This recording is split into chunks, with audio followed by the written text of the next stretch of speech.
Hey, what's up everybody? Welcome back to another reaction. Today we have Showdown by FestiveBored. FestiveBored is actually the one who requested that I get to this from my executive producers, and I will say, just in general, that I do not hold any sort of preference for anyone when I record a video like this, when I do one of my overviews and listen throughs. I'm not going to be playing favorites with this. If there's something that just doesn't sound good, I'll admit it and say so, and I hope that FestiveBored is okay with that, because I assume they would be if they're the ones who requested this, but I just like to say that in general in case anyone's thinking I'm playing favorites here. I don't do that shit. I'm just honest with my opinions and we go from there. So I'm gonna hear what this is all about, because apparently it's from some Roblox game. They didn't really specify that, which is also fair. And they also said it was old but gold, but it's like this was uploaded 8 months ago. I wouldn't necessarily call that old. Maybe the game itself is older and they only uploaded more recently. Either way, that's getting way too deep into it. I'm gonna hear what this song has in store, and without further ado, let's go. Okay.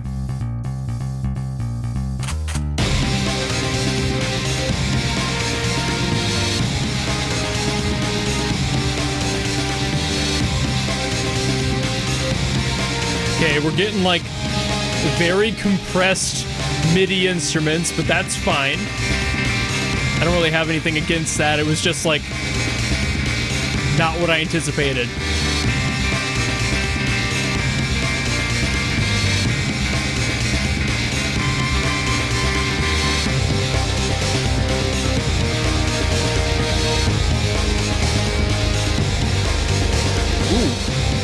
Okay, the split there was nice.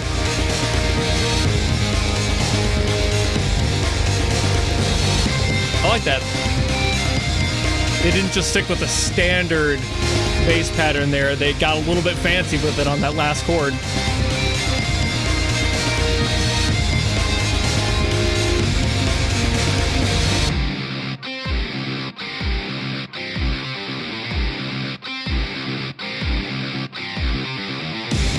Okay. That's a tasteful riff.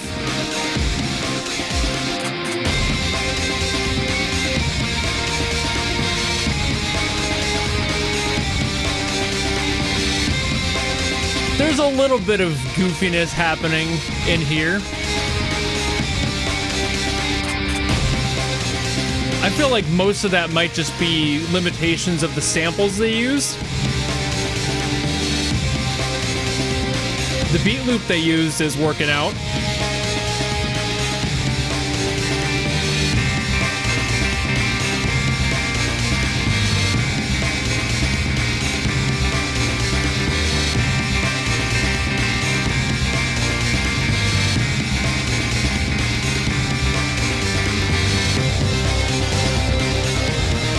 I couldn't tell if that was like a clean guitar. It felt like it still had some light distortion on it. A little overdrive, maybe?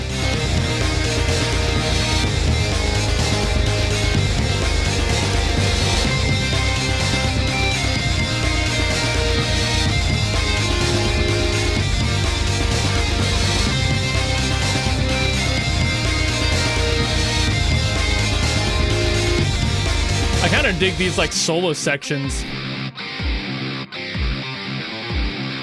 And again, very solid riff here.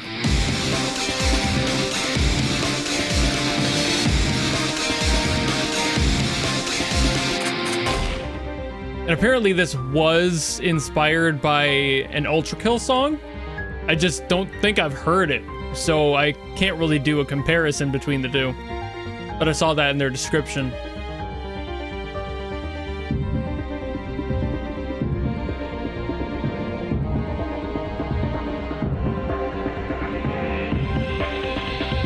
Ah, yes. The pass filter. Gun.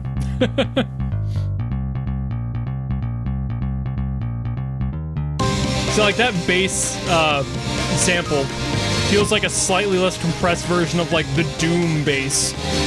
Like the original Doom.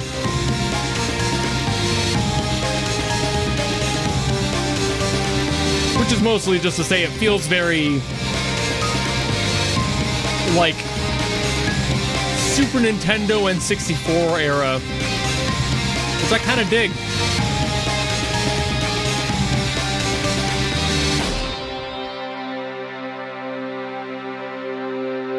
See, the sample used at that last impact there, that was nice. Just added a little bit of crunch. That was neat too, just letting it end out with the vocals and letting everything else fade before it. Overall, not too shabby in the slightest. There's definitely a few things I'm going to make note of that are a little bit weak, but I feel like a lot of that I'm going to be talking about is mostly because of the limitations of the sample packs they had to use or the VSTs and plugins they had to use. I'm not sure what they used to make this, but there's definitely factors of it that feel dated, and some of that might be intentional, especially if it's being inspired by something from Ultrakill. They definitely have that aesthetic going on as well, so that's very possible, but there's a little bit of a clash with certain aspects in the song that makes everything feel a little bit less impactful, a little bit less together, when I think they were trying to do the opposite, which is a classic thing to do when you're inexperienced in making music. I still do this shit, you know, like I'll add something in there and I'm like, like everyone goes through that factor of just like one too many parts going on, and it just makes you go, wait,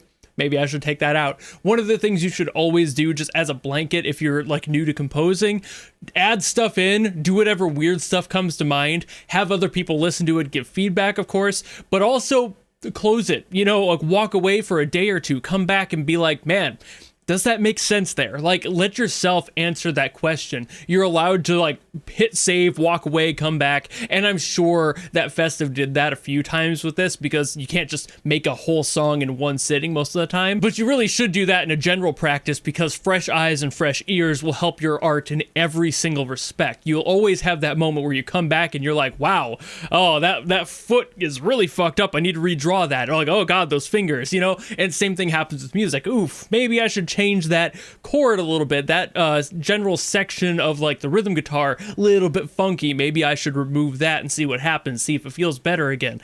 That's very common to do in music.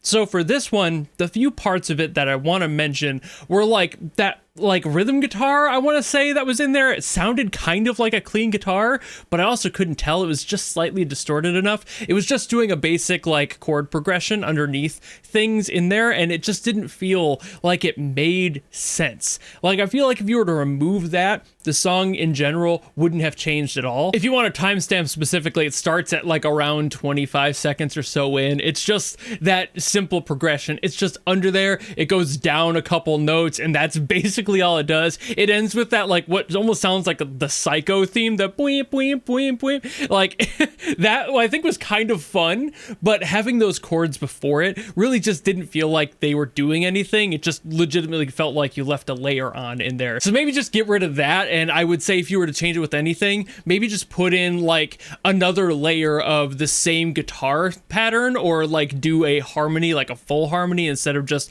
a straightforward down scale. And it's just there's other ways to beef up your track than just adding in like a clean layer of the guitar there. It also, because of the way it felt like a MIDI guitar sample. Like, compared to everything else happening in the song at that moment, it felt too sharp and it was cutting through way too hard, and it felt like it was just hyper compressed even compared to everything else that was also pretty compressed. But again, I think that might just be the samples they chose to use. And again, I've got nothing against that. I love myself some retro music styles, and I love that approach. It's just a matter of being careful of when you do certain things, because those frequencies that I was mentioning with like the harsh ones with that guitar, you can push it too far. You have to be pretty careful having things like that in there and adding too many layers, because there will be other things fighting for that placement, and if there's nothing fighting for that placement, it'll just sound out of place. It's a balancing act 100%. So it's just being careful of when you do that sort of thing. And like I said,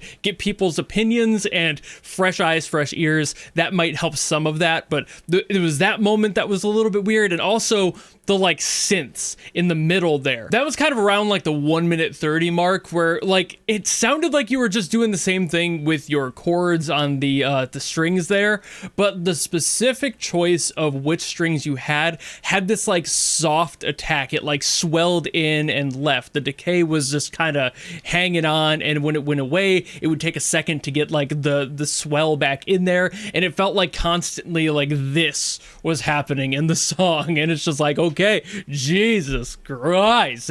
It's a dynamicism in the music that doesn't really need to be there, especially since you're trying to have a solo going on there. It's just creating this noise in the background that's distracting from the honestly pretty solid solo you had going on there. And I was like, ooh, this is nice. But that was ruining it. You know, it's just the little things here. Balancing certain decisions there, having things like those gated sort of synths in there, like the strings in this case, just feel very odd when the rest of the song isn't really playing to that energy at all. That's something that you would usually save more for like an EDM feel, having like those swells in there, where this doesn't really have that because it was pretty much all going like a more rock direction. So it's like, why was that swell happening? And if you were to just go the route of using straightforward cut notes instead of having them swell in and out, it's like, sure, that might work slightly better, but it just, I don't think it was the right instrument at that point. You might have been better just kind of driving the whole thing with guitar in general and not having the strings so much. I'm kind of struggling myself at what you could do there to replace that, since like the rest of the song was so hinged on those strings being there, like in the general sound profile, that I'd kind of gotten used to them at that point. But also the fact that those so obviously were like cranking in underneath a solo that's supposed to be the forefront and focus of that section, it was just very distracting. So maybe less in that, maybe you could have changed them to straightforward notes instead of having that swell. Something of that sort I think could have been slightly better. The rest of it I think was fine. I'm not expecting like the mix and the master to be perfect, especially for somebody who is only recently working on music and figuring stuff out. So I'm sure that they're going to address that over time. It's mostly just familiarity with music and getting used to where frequencies are, how to handle them, where to put them. That's pretty much as simple as watching a couple of tutorials and practicing, you know, just putting out songs, and eventually you will improve when it comes to the post-production side of things. But for composition and how to handle certain aspects, I think those were like the two most egregious and obvious weird things going on here.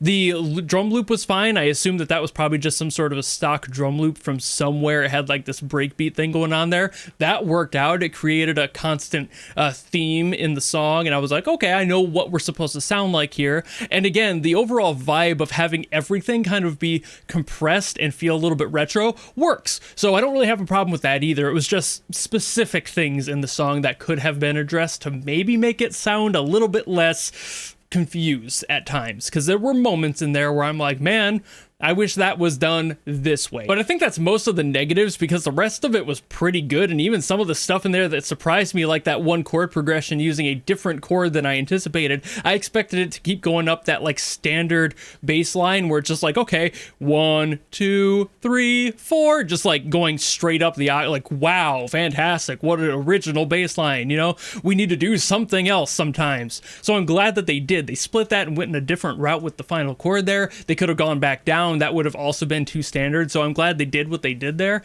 And there were a few other decisions in there that I'm like, damn, that's actually really good. Like the solos again, not too shabby. Like there's definitely promise here. It's just a matter of getting familiar with those, man, maybe I shouldn't do that, maybe I should change this out, try this instead, getting the feedback, working on it, and improving. That's how we all do music. But I do think that's about all I gotta say on it, so thank you all so very much for watching. Thank you very much, FestiveBored, for trusting me with your music to give my opinions on them, even if I'm not the most like actual producer guy in the world. I still give my opinions and do think that what I have to say is somewhat valid just as a casual listener, because in the same way that somebody who's very well versed and experienced in song production can offer you a lot, there's also a lot to learn from the general audience, which I kind of more fit in like a weird gap between, where I listen to a lot, I give my opinions on a lot, I play a lot, but at the same time, I would never call myself nearly the level of a professional producer. So I'm kind of somewhere between. And hearing opinions from all sides will always be important when it comes to music, because the community is also as important as the critics out there.